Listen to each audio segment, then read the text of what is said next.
This is the motor off of my Harbor Freight dust collector, and it's model 45378. And I actually don't use the bag and all that. I just pipe it outside of my shop. But this was the adapter on the outside of it that I take it down to 4-inch PVC, and you can see something hit it from the inside and knocked a big chunk out of it. No, that's not it. Anyway, something knocked a big chunk out of there, and so it's blowing chips and sawdust and stuff out of this hole. So I made another one out of aluminum, and what I could have done, I could have just taken some Bondo and filled this in and used this as a pattern, but I wasn't sure how much pattern draft there was on this part and all those things. So anyway, I made a 3D pattern of this, and then I took the 3D pattern and I made a mold, sand mold, with some Petrobond, and then poured this in aluminum, and this is how I did that. Alright, so since this has an opening, the first thing I've got to do is fill it. So I'm going to pack this, then flip it over, and put my mold together per usual.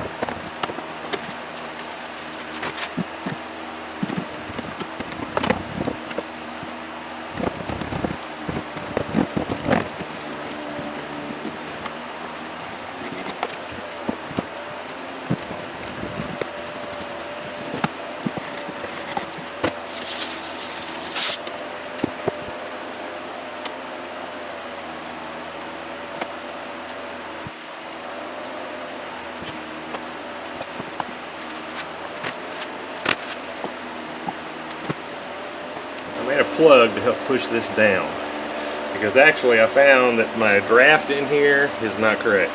It's actually reverse draft.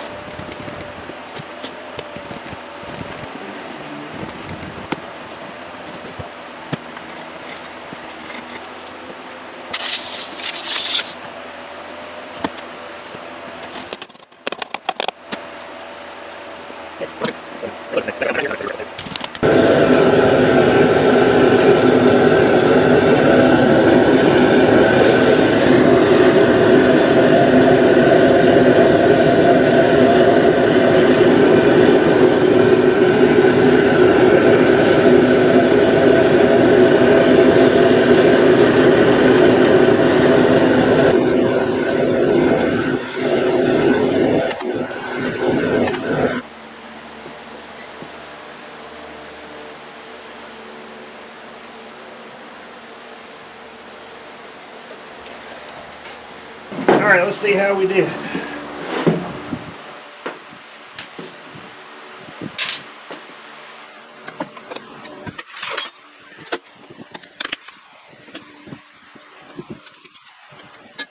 Alright, other than a little bit of cave-in right there, which we can fix with a file, I think it looks really good.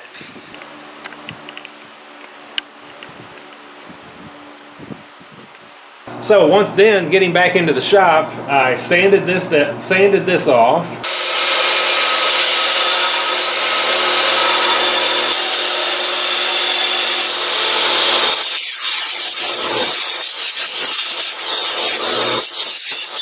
And then filed out, there was a place right here, I filed that out.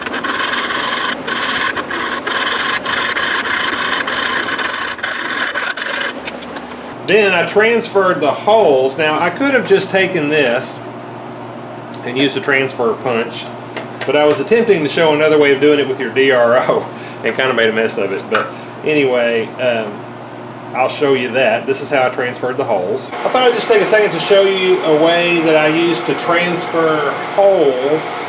And if you've got a DRO on your mill, I think this is a common way of doing this. I did it one time in a video and somebody said I'd never thought about doing that, so I don't understand that. But anyway, let me just show you what I do. First you got to zero in your part.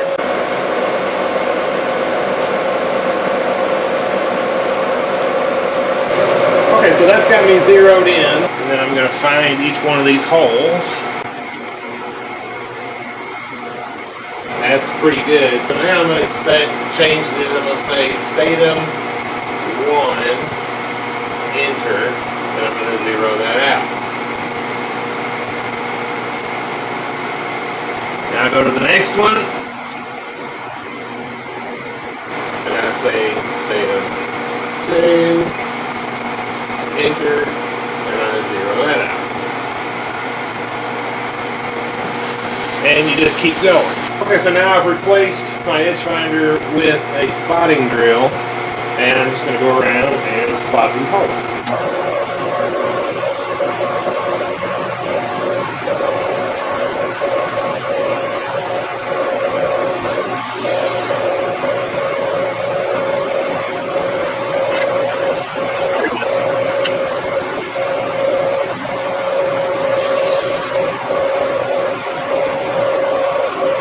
Okay, so now that's leaving me with this, and so it had a rubber gasket on here, and the rubber gasket's hard as a rock, and I kind of tore it up taking it off anyway. So what I'm going to do is I'm just going to put a bead of silicone on there.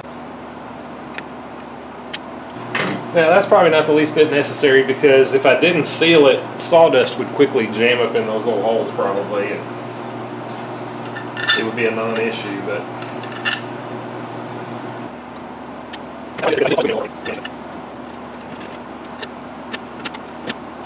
alright, so there we are.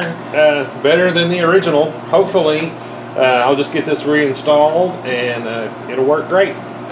Well, like I said, if you don't have a 3D printer and you need to do something like this, you know, you can usually take a plastic part. It usually has enough draft on it to do those kind of things. But, you know, I just designed this in Fusion 360 and 3D printed it, and then poured it in aluminum.